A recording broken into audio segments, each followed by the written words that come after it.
આ લુક તો જો ભાઈએ બનાવ્યો લે બિયર તો જો હેરસ્ટાઈલ તો જો ભાઈ બોડી તો જો સરસ બનાવી. હા ભાઈ જીમ બીમ ચાલુ કર્યું હો ગુસલલાલ તમે. આ શર્ટ નાનો લે. હે જુઠ્ઠા શર્ટ નાનો ને બોડી ફાટીને બહાર આવી શર્ટ ટૂંકા પડવા માંડે. ટ્રાઇસેપ તો જો ભાઈ લોખંડનો પાઇપ મૂક્યો ને એવું લાગે છે હો યાર ગજબ. ભાઈ 2025 માં તો કુશલભાઈ ફ્રી જ નહીં, બેક ટુ બેક 3 થી 4 મૂવી આવે ગજબ લાકડા જેવી. ભાઈ ચશ્મા જો આવા હું ક્યાં નંબરના પહેરું, હવે નંબરના નહીં આવા સ્ટાઇલિશ ચશ્મા પહેર્યા. ભાઈ અમને પ્રોટીન પાવડર નું બધું કહેજો, અમારે બોડી બનાવી 6 પેક એપ્સ ને તમારી જેમ.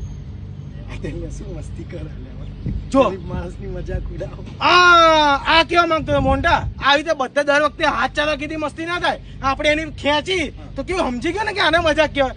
બાકી આ હાડકું ઉભું હુકું એવું લાગે છે બોડી. આવી રીતે મસ્તી હોય, સમજી ગયો. હાથ ચાલે કે માથે ટપલી મારે ને એવી રીતે નહીં કરવાની મોન્ટા મસ્તી કોઈ. આવી રીતે કરવાનું. હા શીખવાડવા. બાકી તને લાગે એને જોઈને કોઈ હીરો